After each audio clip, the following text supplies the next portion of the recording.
Yeah. Let's go. Just tell me if you need me to slow down or anything.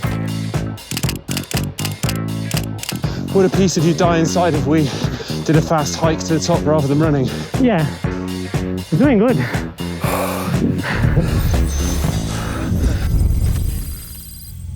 Hey, Kilian. Hey man, how are you doing? Good. What are we doing today then? Yeah, so today we are here in Cerdagne and it's a bit of snow higher up, so we will do some reps here in this uphill. So it's about 2.5K and 450 meters of elevation. So yeah, just to try a bit, to work a bit the uphill and yeah, length, strength at this point of the season where like coming from winter skiing, it's good to break the legs. How many times are we going to do that then? I was thinking 3 times. How long will that take? So that would take, I think it's like 20 minutes every uphill and maybe 15 minutes down. So yeah, okay, about all right. 2 hours. Okay, a 2-hour mountainous run with the best ultra runner in the world.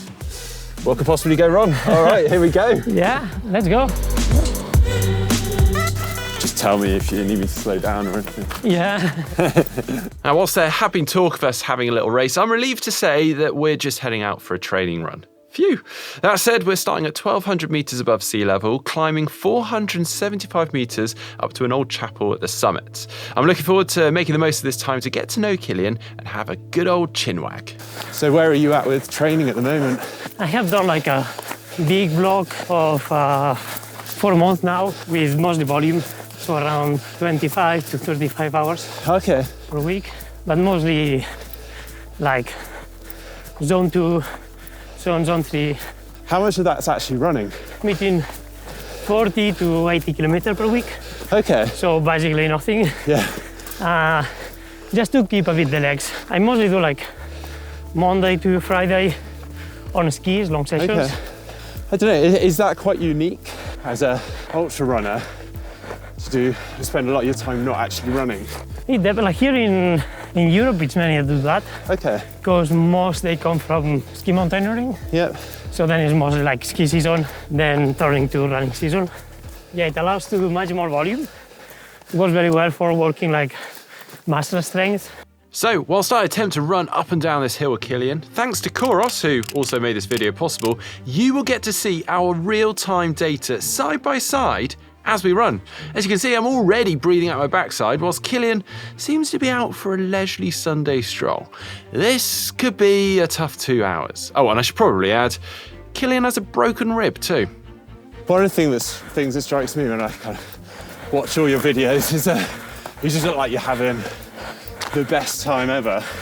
Do you kind of see it as training, or are you just kind of living your best life and just so happen to be a world-class athlete? Yeah, no, I think they go related. Yeah. I think it's impossible to be a good athlete in the long term. Yeah. And not deeply enjoy what you're doing. Like motivation is probably the most important thing to keep being consistent. Yeah. To keep being positive too, because like the placebo effect on training, it's huge. So like if you believe on what you're doing, if you're enjoying, you will have more of the adaptations in the body that if you are just in a negative like space when you go into training. Do you ever have days where Kilian Jornet just goes, I can't be bothered to go out today? Yeah, well, it's many days that you look in the window, it's like pouring rain, or then you just need to do the job, but yeah. I would say most of the days I want to go out. So any big events or challenges this year? Yeah, I think like now I have Pizzicato Regional as main races. Those are kind of short, or like it's a marathon and a 30K race, but pretty fast. And after that I want to do a long project. Okay. It will depend a bit on the conditions in the mountains, but hopefully it will be. Okay. Yeah. Is that top secret at the moment? Well, it's mostly that I don't know what it will be exactly. Okay. Depending on the conditions. So, like last year, I did a long project in the Pyrenees, and I decided like 10 days before, because it was, conditions look right, and I go. So I have some ideas. Talking of which then, sorry to bring this up, UTMB? Yeah, no. What's your thoughts? Because I mean, in some ways, it's great the sport's growing. Yeah, no, I think like UTMB, they have been doing an amazing job over like more than 20 years on like bringing in more people, but also like innovating on like live streaming.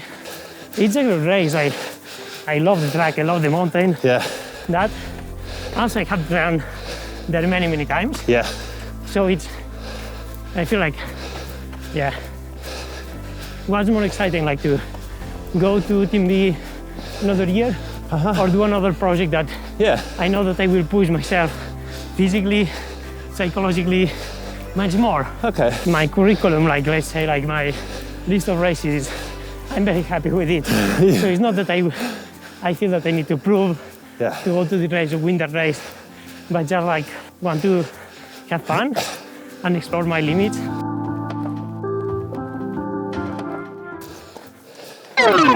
In case you're wondering, yes, I am hurting.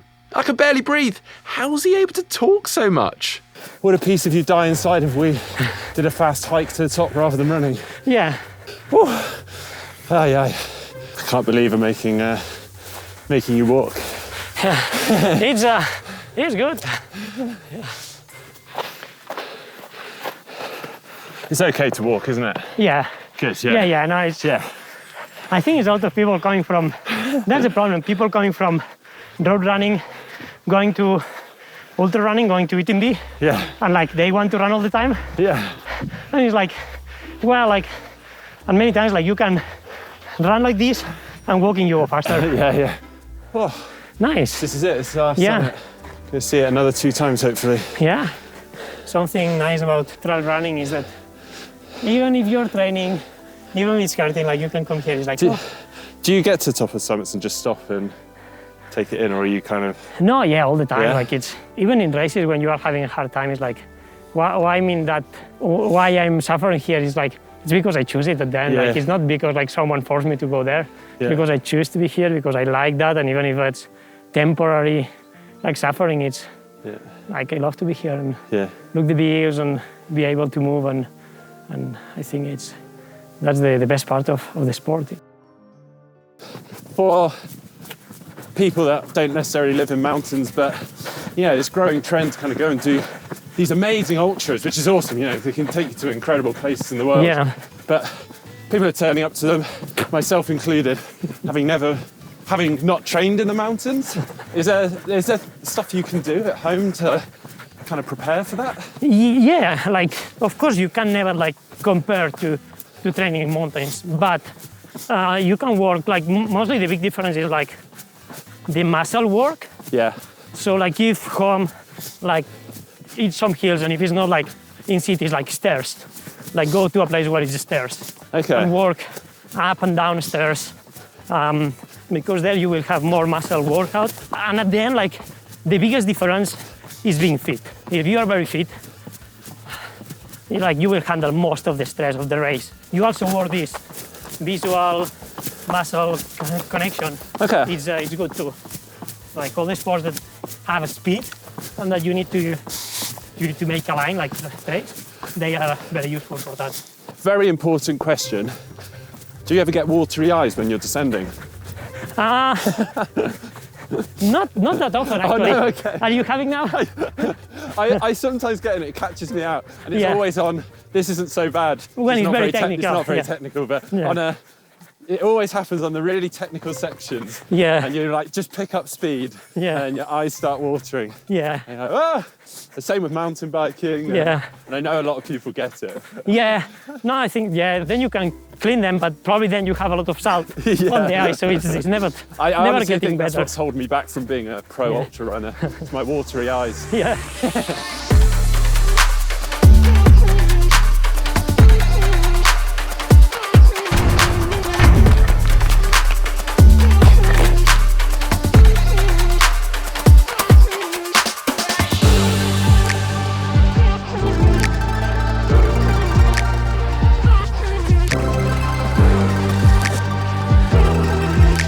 Whilst we're walking then, what's your go-to kind of like things you're looking at, metrics on your COROS when you're running?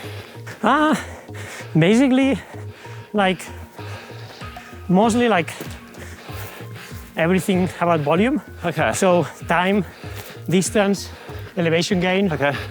If I'm more on the specific part of the season, then I will look for pace. If I'm in a steep uphill, that will be like the vertical speed. And then it's more on very specific sessions. Like if I'm trying to work neuromuscular, then I can look to cadence, for example. But that would be just a very particular day. Okay. Or if I'm working in altitude, then I will look to the oxygen saturation. Oh, okay, you do look at that. Yeah. Interesting. But that's same as So like specific, lactate. yeah. I will look in some very specific sessions. Yeah, I saw you put a heart rate strap on your arm. Yeah. What's your heart rate right now? Around 140. Oh, do you want to know what mine is? Do you want to know what mine What is? it is? Well, it's just dropped down from 180. No way. Wow. Yeah, you are doing a good treadmill session. Yeah. Might have another little jogging meet at some point. Yeah. We can do from the road Yeah. to the summit like push. Okay. Yeah.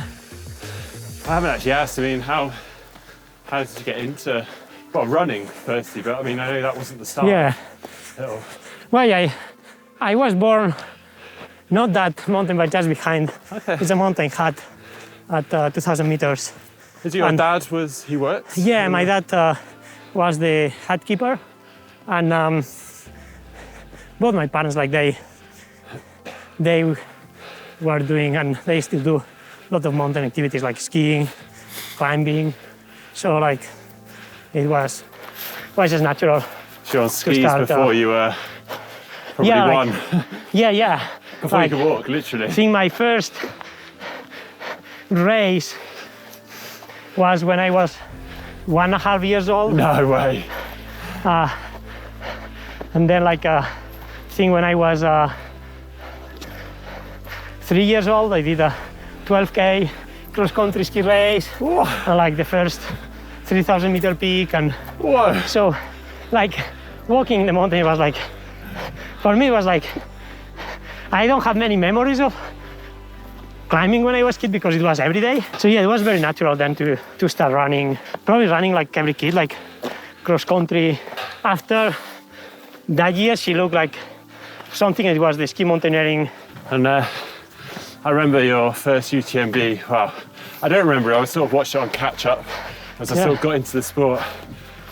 And you kind of shook things up a bit, didn't you? For them, I think to see like, I was 19, still a kid, like racing, it was like, what's going on? And so I was a bit surprised, but I think those years it was a bit the transition because same time it was like Kyle Skaggs. He was also like 20 or 22. He won Hard Rock. Anton Kuprika, he was also like 20-some, winning Leadville. Yeah. All that was 2008. Yeah. So it was really like changing on like the process of sport, but yeah, at that time was probably like a shock.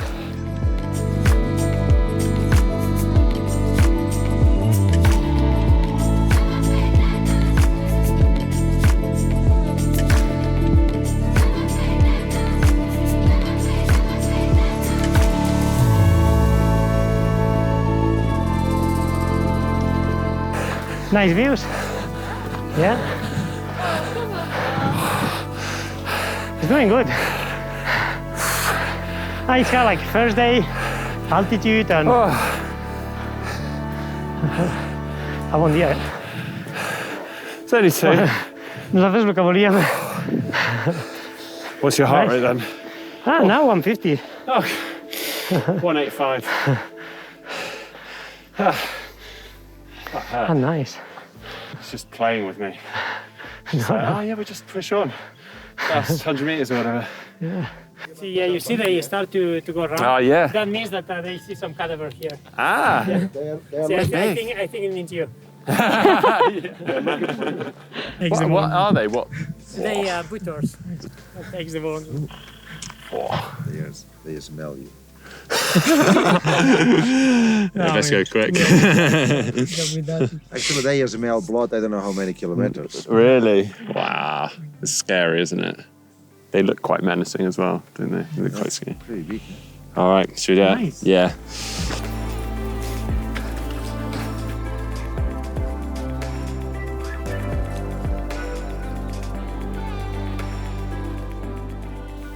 Okay, we're 2 reps down. I've just smashed a gel.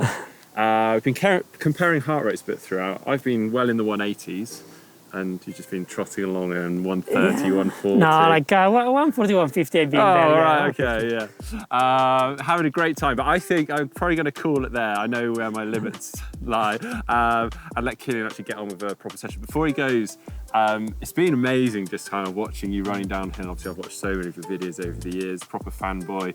And just, it's incredible just how effortless you run downhill. So I'm kind of quite keen to get some tips personally, but also for our viewers. So are there any kind of like keys that we should be looking at? Any magic gems that? Yeah, I think when we think about downhill running, we focus a lot on the muscles, like on having like strong quads or whatever.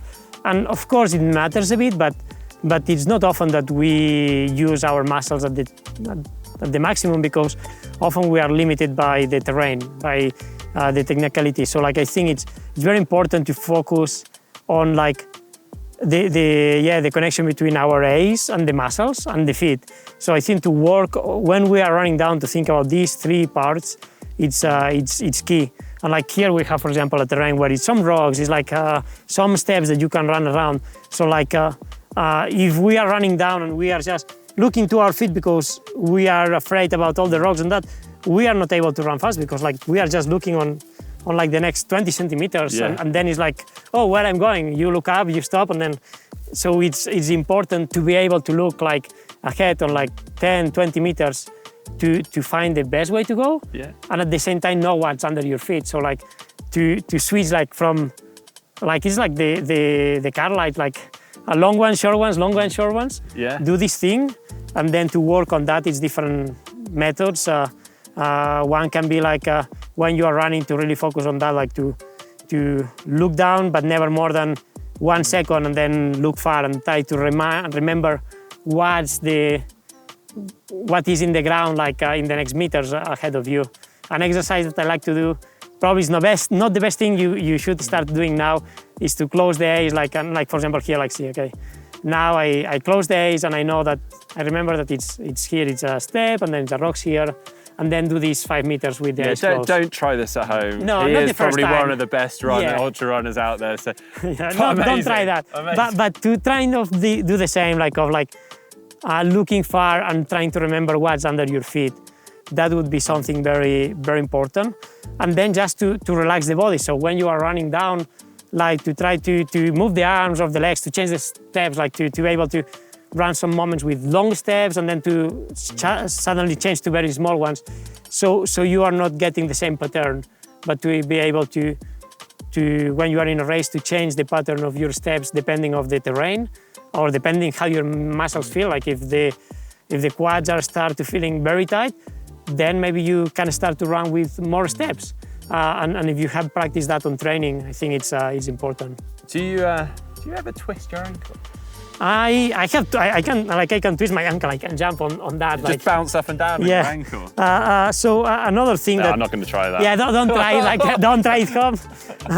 But I think the other, it's like I believe that ankles are much more important than quads on the downhill. Do you practice that? Is that some sort of strength? No, I don't practice that. It's over years. So training on technical terrain, you build the ankle, and I think you see most of the trail runners, they have big ankles. Like it's not like thin, and it's because all the muscles around, they have been working a lot. So you can run in a downhill, and if you put the feet like that and you twist it, it's not a problem. You can just keep going.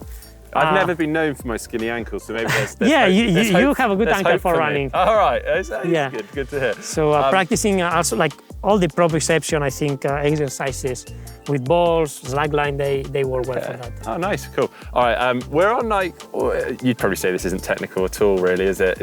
No, we have a few rocks, yeah. Do you want to send it? Yeah, go. I can run here some line, yeah. Oh yeah, let's do it. I want to see you just absolutely go for it.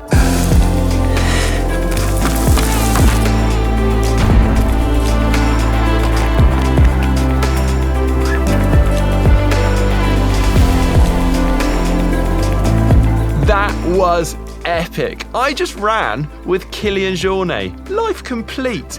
To be honest, this isn't even half of our conversation, so stay tuned for more clips and videos with Kilian on our channel very soon. Thank you again to COROS for making this possible, and of course to Kilian for running slow enough for me to keep up, and for being such an amazing guest.